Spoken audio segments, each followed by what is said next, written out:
ജീവിതത്തിൽ പലപ്പോഴും ഈ തർക്കിസ്റ്റുകളെ കണ്ടുള്ളൂ. തർക്കിസ്റ്റ് എന്ന് പറഞ്ഞാൽ ആരാണ് എന്ന് നിങ്ങൾക്ക് സംശയം തോന്നും. എന്ത് പറഞ്ഞാലും അവർ തർക്കിക്കും. അവരുടെ ഒരു പ്രത്യേകത എന്ന് പറഞ്ഞാൽ തർക്കമേ ഉണ്ടാകും. ഞങ്ങളുടെ നാട്ടിൽ തന്നെ ഗോവിന്ദപിള്ളച്ചേട്ടൻ ഉണ്ടായിരുന്നു. ഗോവിന്ദപിള്ളച്ചേട്ടൻ്റെ ഒരു പ്രത്യേകത, ഗുണം പറഞ്ഞാലും ദോഷം പറഞ്ഞാലും തർക്കിക്കും. ഒരിക്കലെ ഒരു ഉത്സവ കമ്മിറ്റി കൂടിക്കൊണ്ടിരിക്കുമ്പം ഗോവിന്ദപിള്ളച്ചേട്ടനെ ഒരാൾ പ്രശംസിച്ചു. ഗോവിന്ദപിള്ളച്ചേട്ടൻ പറഞ്ഞത് വളരെ ശരിയാണ് എന്ന് അദ്ദേഹം പറഞ്ഞു. എന്തോ ചെണിയാ നീ എന്ത് ചെണിയാന്നാ പറഞ്ഞത്, എന്താടാ ചെണി എന്ന് ചോദിച്ച് അദ്ദേഹത്തെ വിമർശിച്ചു. അതാണ് ഗോവിന്ദപിള്ളച്ചേട്ടൻ. അപ്പോൾ ഗോവിന്ദപിള്ളച്ചേട്ടനെ പോലെ തർക്കിക്കുന്ന ആളുകൾ നമ്മുടെ നാട്ടിൽ ഒരുപാടുണ്ട്. എന്ത് കാര്യം ചർച്ച ചെയ്താലും ഈ പറയുന്ന ആളിന് ഒരു വ്യത്യസ്ത അഭിപ്രായം കാണും. ഉദാഹരണം പറഞ്ഞാൽ, ഒരു കമ്പനി ഫെബ്രുവരി 1 തുടങ്ങണം, അതിന് നമുക്കൊരു ലോഗോ വേണമെന്ന് പറഞ്ഞാൽ അയ്യയ്യേ ഫെബ്രുവരി 1 തുടങ്ങാൻ കൊള്ളത്തില്ല കേട്ടോ എന്ന് പറയും. മാത്രമല്ല, അന്ന് തുടങ്ങിയിട്ടുള്ള കമ്പനികളെല്ലാം വീണിട്ടുണ്ട് എന്ന് കൂടി പറയും. അതോടെ ഈ പറഞ്ഞ ആളിൻ്റെ ആത്മവിശ്വാസം പോവും. അപ്പോൾ അങ്ങനെ പൊതുവേ എല്ലാവരും ഒരേ അഭിപ്രായം പറഞ്ഞാലും ഈ തർക്കിസ്റ്റ് മറ്റൊരു അഭിപ്രായം പറയുമെന്നുള്ള കാര്യത്തിൽ സംശയമില്ല.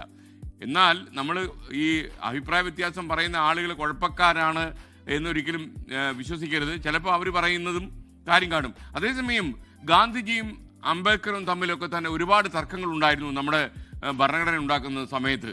മാത്രമല്ല, ഈ കോൺസ്റ്റിറ്റ്യൂഷൻ ഡ്രാഫ്റ്റിംഗ് കമ്മിറ്റിയുടെ ചെയർമാനായിരുന്നു ഡോക്ടർ BR അംബേദ്കർ. അപ്പോൾ അദ്ദേഹത്തിന് ചില ആശയാഭിലാഷങ്ങളൊക്കെ ഉണ്ടായിരുന്നു.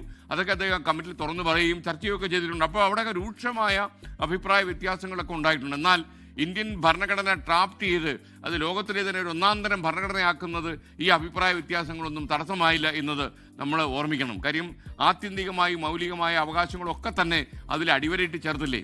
ദളിതർക്കും പിന്നോക്ക വിഭാഗങ്ങൾക്കും പ്രത്യേക ഇലക്ട്രേറ്റ് വേണം എന്ന വിഷയത്തിൽ ഗാന്ധിജിയും അംബേദ്കറും തമ്മിൽ നടന്ന ചർച്ചയൊക്കെ വളരെ പ്രസിദ്ധമാണ്.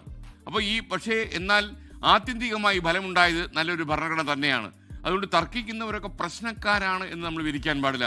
അതേസമയം അസ്ഥാനത്ത് കയറി തർക്കിക്കുന്നത് ഒട്ടും സുഖകരമാകില്ല, അത് അപകടകരമാണ് താനും. മാത്രമല്ല, നമ്മൾ തർക്കിക്കാൻ വേണ്ടി തർക്കിക്കരുത്. വ്യത്യസ്തമായൊരു അഭിപ്രായം പറഞ്ഞില്ലെങ്കിൽ എൻ്റെ പേഴ്സണാലിറ്റിക്ക് ഒരു സുഖമില്ലല്ലോ എന്ന് കരുതി തർക്കിച്ച് കളയരുത്. അപ്പോൾ തർക്കം ആവശ്യത്തിന് കൊള്ളാം. അനാവശ്യ വഴിയിലൂടെ തർക്കം യാത്ര ചെയ്താൽ അത് വിനാശം ഉണ്ടാക്കും എന്നൊരു നല്ല ചിന്തയോടെ നമുക്ക് ഇന്നത്തെ മോർണിംഗ് ഷോ തുടങ്ങാം. എല്ലാ പ്രിയപ്പെട്ട പ്രേക്ഷകർക്കും ഒരിക്കൽ കൂടി സ്വാഗതം.